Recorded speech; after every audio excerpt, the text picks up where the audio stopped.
Oh no, I don't like sad John. This makes my heart hurt. I can't take this anymore.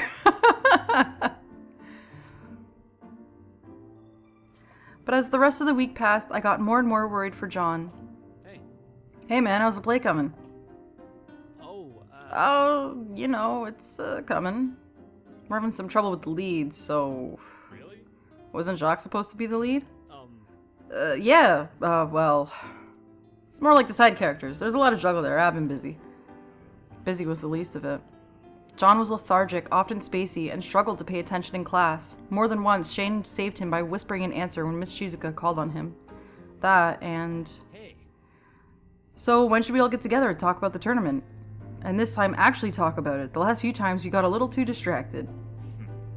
But Josh challenged me to play Marionette Party match. I couldn't let my throne be claimed. Yeah, whatever. You didn't even hold the throne anymore! Anyways, when works for everyone? We should do it this weekend. I could do it then. Copacetic. Sounds good to me. I've got notes from last time, just you wait. The accent passed around the table until it reached John. Well, He glanced at me, then looked away. I can't really this weekend. I've got lots of stuff for the play. Really? I mean, if you can't, you can't, but we should meet up sometime soon. The tournament's not far away. Yeah, neither is the play. Right, they're on the same weekend, aren't they? That's rough.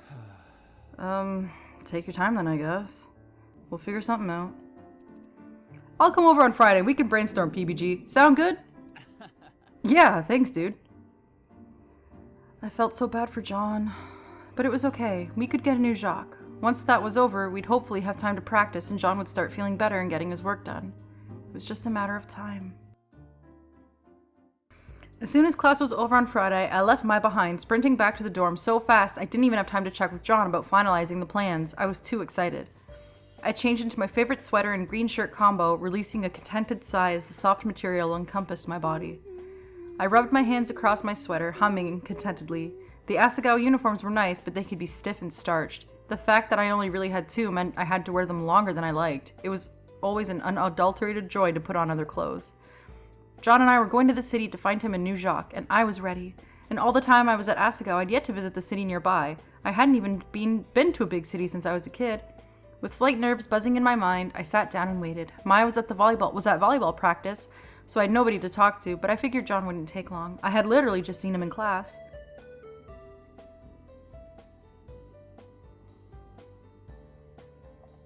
It won't be much longer. He was probably on the staircase now.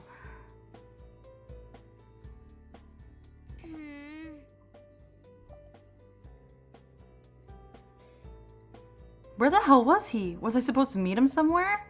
I didn't have his number, so I couldn't call him. I could go to his dorm or risk missing him on the way, or... Finally, there was a knock at my door. I bounded forward happily, relief flooding through me. Finally, John! PBG stood in front of me, avoiding my eyes. PBG, what brings you here? John wants you to meet him at the school gates. Okay, is there a reason he couldn't come get me himself? There is, but... Look, Hana, I don't know what you and John are up to, but please keep him safe. You know how he can be. Okay, of course I will. I'm a little confused. Don't worry, just keep an open mind. PBG smiled at me, resting a hand on my shoulder. I straightened under his sudden touch. For some reason it was comforting, oddly familiar. He nodded at me. It seemed like there was something more than he wanted to say or express, but the look on his face told me he wasn't going to do it. With a shrug, he left. I locked my door and followed him outside. Students dawdled here and there on the grounds, much more of them than there usually were. Because it was a Friday, nobody felt the usual pressure to go back and finish their homework. No, it was safe to say Asagao was a nation of procrastinators, all needing the fear of God put into them before they sat down for a single assignment. I hurried to the school gate, praying John hadn't waited long. Oh my god. Are you fucking kidding me? But when I got there, he was nowhere to be found. There was some weird guy though, and he kind of looked like a porn star. He glanced up as I approached, and I switched directions to wait on the other side of the gate. Where was John? If only he would hurry. Oh my god. He was staring at me. Why was he staring at me? I turned around, peering back into the campus. Nobody came. I was starting to get a little scared. The man took a step towards me, then another, and another. I quailed, hands tightly gripping my purse. Was he gonna rob me? Try to kidnap me? I stared straight ahead, no eye contact. Eye contact would only make it worse. Not even looking. Anna! I jumped. How do you know my name? The man reached out to touch me and I shrieked. And flung my purse at his head. Ouch! What the hell, Hannah? Wait, that voice sounded familiar. Is that you? John rushed a hand over my mouth. Shh! It's Malkovich to you. I'm your uncle from Russia. Got it? Welcome to Malkovich's Gaming Guilty Pleasures. Oh man, I need to go back and watch those now. Why are you pretending to be my uncle? And why are you from Russia? I'm not... John stopped as a small group of students passed by, eyeing us warily. Oh, there's a typo there, I think. I don't know. Then he leaned close to me. I stared at the edge of his mustache. Was it glued on? I'm not about to have people see me buying a new bird. I've betrayed Jacques enough as it is. I couldn't take it if everybody knew. A number of problems with almost every single assumption that John made during this decision presented themselves to me, but PBG told me to be open-minded. In that case, we should get away from Asagao as soon as possible. John beamed, the edge of his inflated coiffure trembling with cheer.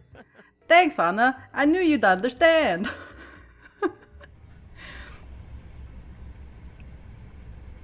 Still, it didn't make traveling in public with him any easier. We had to take a compartment with a granny sitting inside, and she spent the entire trip alternating between glares and judgmental sighs. I was pretty certain she thought John was my pimp. Oh, my niece! Beautiful country, eh? Oh, the things I put up with for John. Thankfully, it wasn't much longer until we reached the city.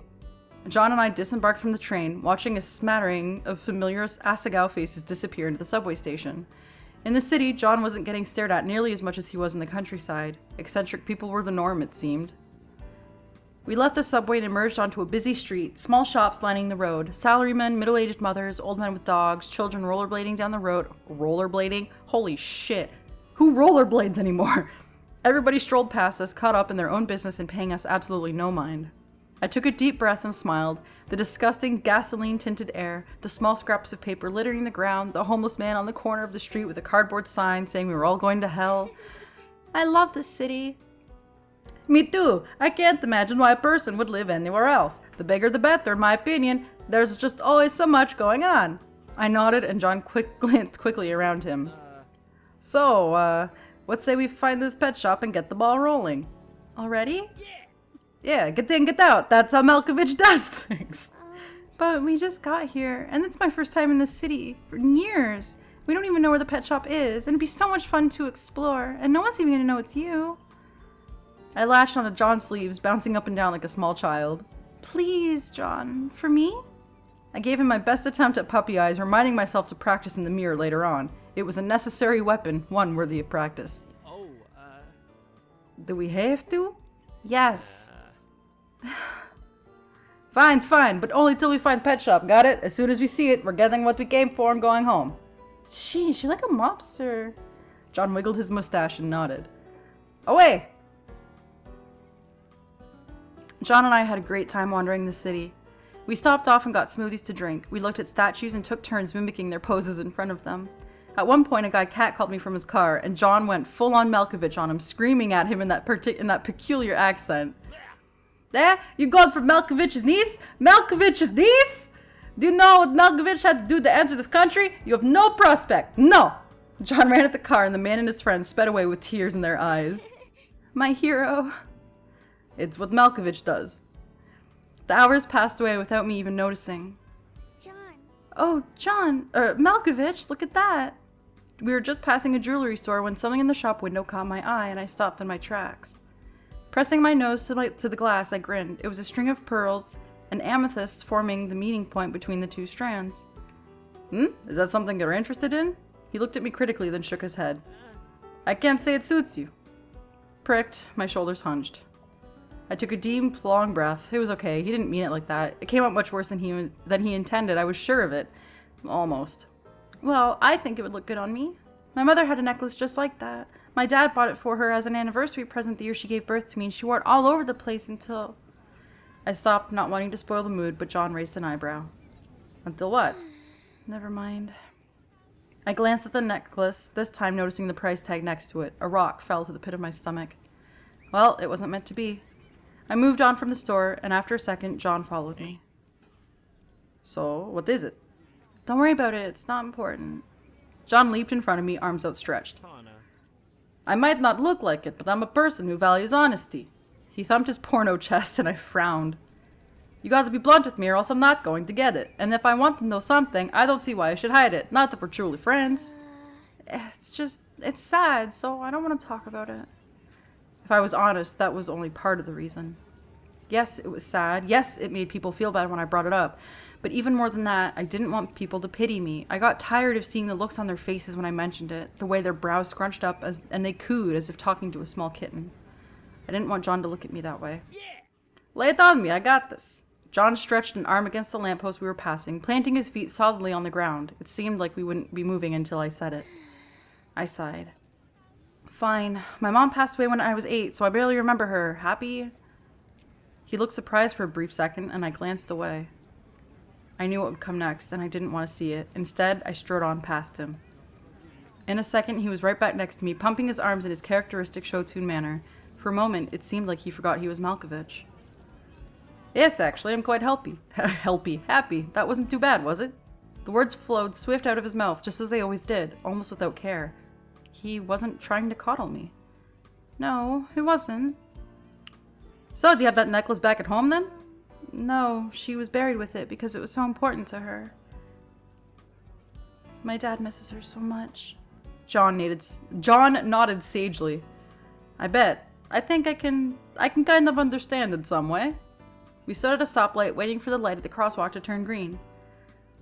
Why'd you even come to Asagao anyway? What? You're a scholarship kid, ain't you? Probably costs lots to go here, so you must have some big reason. I bit my lip. Why was John being so nosy? I bet he wouldn't like it if I asked him these questions, and it was kind of hard to take him seriously in that getup. I scanned the street for something neat, something to distract him from the question, and gasped. Look, the pet store! The light changed to green, and I sped across the street down the next block. A bright orange sign proclaimed the shop to be Pets and Pests. Not the friendliest of names, but it would do. Come on, let's go. I grabbed the door and held it open for John, but he just stared at me. What's wrong? I don't know if I can do this anymore, Hana. He glanced down the street. This was a bad idea. Let's just go home. What do you say? I rolled my eyes and grabbed his hand, pulling him inside. Come on, you'll be fine. A seedy-looking old man glanced at us as we entered the shop, but upon seeing John's getup, he turned back to the newspaper in his lap. A questionable reaction, but welcome nonetheless. I wasn't fond of employees hovering over my shoulder while shopping. I always felt pressured to buy something. We passed cages filled with puppies and kittens, ferrets and fish, spiders and snakes. I tried my hardest not to look at anything, partially out of fear and partially because I knew if I locked eyes with something, I'd want to take it home. No, even more than that, I would take it home. I'd smuggle it into Asagao like illegal drugs and spend my days treating it like actual family. The birds were at the back of the shop, presumably so their high-pitched chirps wouldn't upset the store owner after a particularly late night. We glanced through the cages, seeing birds of every shape and color. For such a small shop, they sure had a lot of variety. But then I spotted it. Hey! John, look! Aww. That bird looks exactly like Jock. It's the spitting image of him. Om nom nom nom nom, bird seed.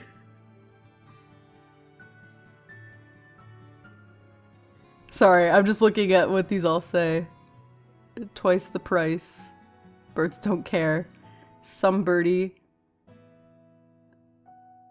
Trimmed down in just 56 weeks. I can't read that.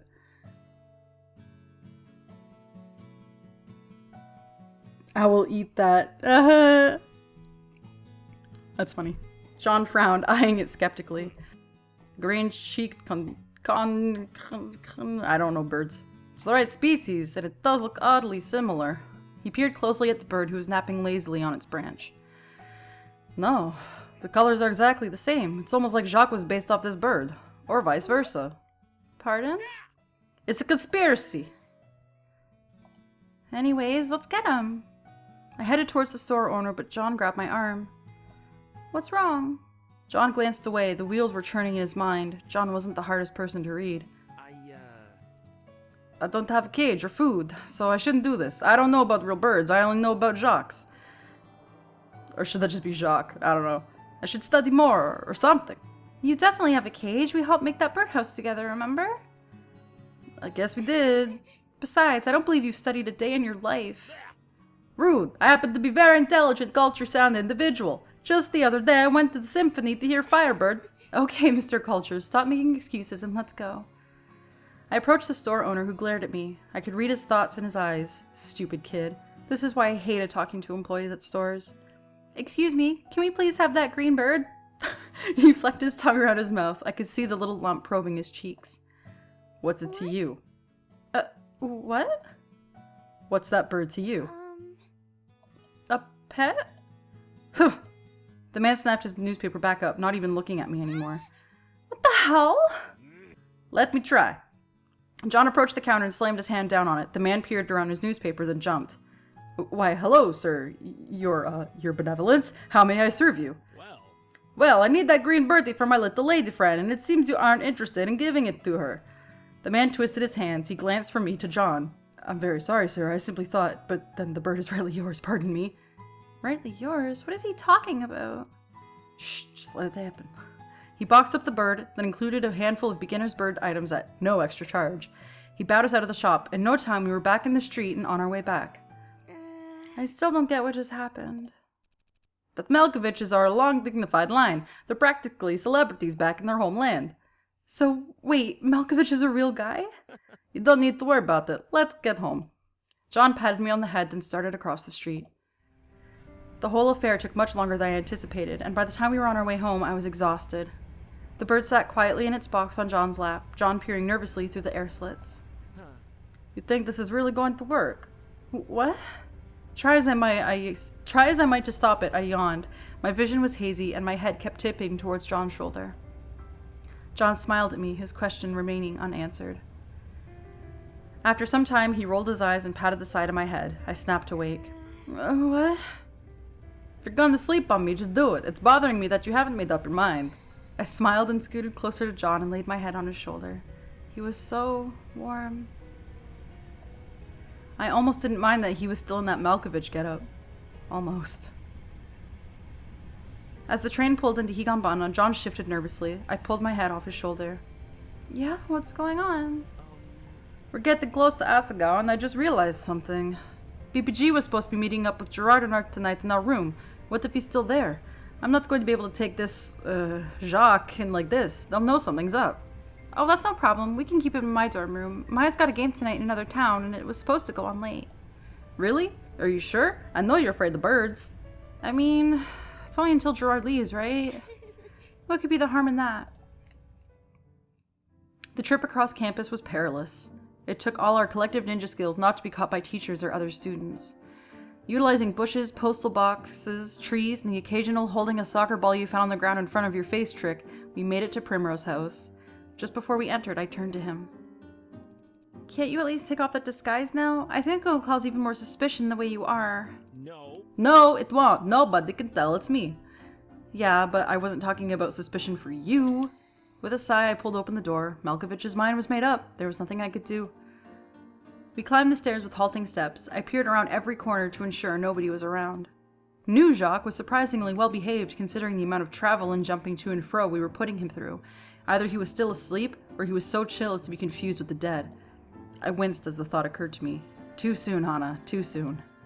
We climbed to the third floor, and I sprinted to my door. I took out my keys as fast as I could, trying to unlock the door. Hana! Kakusu was suddenly next to me, almost having made no sound in her approach. As I fit the key into the lock and turned it, Kakusu made a high-pitched whine. Mai texted me. She told me to save you She told me to tell you to save her a pork bun from dinner. I now see that is no longer possible. I nodded slowly. Kakusu stared at me, evidently expecting some kind of response. Thank you? She nodded, eyes flashing. Message delivered. With that, Kakusu disappeared into her own room. Who was that girl? let's just say Jacques isn't the only robot in town. Damn, Honda, that's cold. You can't just go calling people robots. Oh, never mind. What? I'm confused. We weren't actually ever introduced to that character. Oops. I shoved the door open and ushered John inside. John set the box and bag of products down with a sigh. It's not heavy, but damn, it wasn't comfortable. Thanks for carrying everything. It's my stuff. John shrugged, rolling his shoulders. I eyed the box warily. Knew Jacques still hadn't made a peep. Was he really okay? I'm going to head back and check whether Gerard's around. I'll come back as soon as the coast is clear. John followed my eyes to the box. Are you sure you'll be okay? Of course, I can handle a little old bird, and you'll be back before I even know it. Okay, for sure. John was clearly uncomfortable with this, but I felt I could handle it myself. I shooed him out the door just before it closed. I stuck my head into the hallway. And please change your clothes.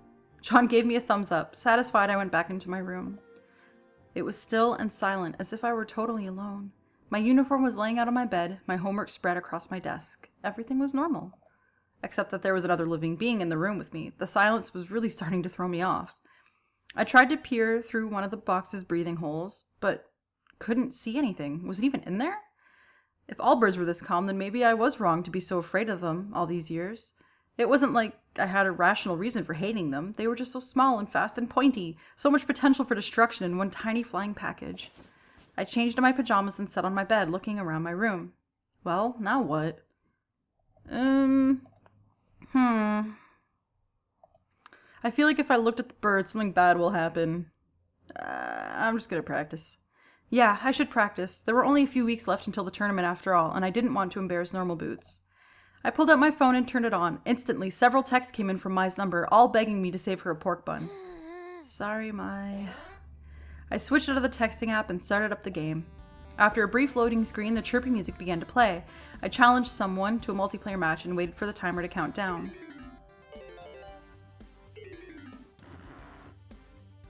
Ugh, that guy was hard. Oh, the bird started screaming, bouncing into the box's walls and moving it to and fro across my desk. Pencils and books clattered to the floor. The box flew across my desk as if possessed. It drew closer to the edge of the desk, almost falling off. It was going to fall off. Not knowing what to do, I reached over and pulled open the lid. The bird flew out of the box and around the room, a complete blur. It rammed into a wall, knocking down my shelf, and then onto my bed, and then into a desk. Objects fell across the room as if we were having an earthquake. Then talons flew at my face. I covered my face with my arms, and then it was on me, beating against my skin, tearing through my hair. Screaming, I crawled to the door, trying to shake the bird out of my hair. A heavy thud came from my door, then I heard him. Hannah? What's going on? John! I reached up and pulled the door open. John ran into the room, eyes wide. Oh no! He glanced at me, on the floor, then grit his teeth. I didn't see how he did it. I knew it took some skill and effort, judging by his grunts and the way he hopped around the room. Eventually, after several minutes, the clattering stopped. The screeching became muffled. When I opened my eyes, the bird was back in the box, and the room was a mess. Papers littered the floor, books, action figures, pencils, clothes. Everything was flung here and there across the room, and there were fluffs of cotton lining the corners. It took me a few seconds to realize where the cotton came from. When I did, I froze. John turned to me, panting. The hell'd you let it out of its box? Mr. Bunny. Mr. Bunny lay on the floor, ripped to absolute shreds. If I hadn't had him for so long, I never would have been able to guess the tattered pile of cloth was him. The only recognizable part that remained was a patch containing his single button eye. I picked it up, hands trembling. Tears slid down my face. I bit the inside of my cheek, taking deep breaths, trying very hard to stop crying. It was my own fault after all, and it was only a bunny. It was only a bunny. It was only... I sobbed into the tattered piece of cloth. John's eyes widened, and he flailed uncomfortably. Stop crying, stop that, please! John, do you mind leaving me alone for a bit? No, but I should help you clean up. This is partially my fault, after all. No, I would prefer... I swallowed heavily, trying to stop my voice from wobbling. Please go. John hesitated a few moments, his hand reaching toward me. Then he nodded. It'll be good to get this thing out of here. He grabbed the box and the rest of the supplies, shuffling carefully to the door. As he passed, I flinched. He hesitated, looking at me for just a moment. Then he left. With John gone, I started sobbing almost uncontrollably. My rabbit was gone. He was gone. After all this time, he was gone. I crawled into bed, holding the tattered eye to my chest. Normally, when I was this upset, I could go to Mr. Bunny for comfort. In fact, he was my only friend for the past year. Now, though, now I was alone, and he was gone. Hana! Hana, wake up!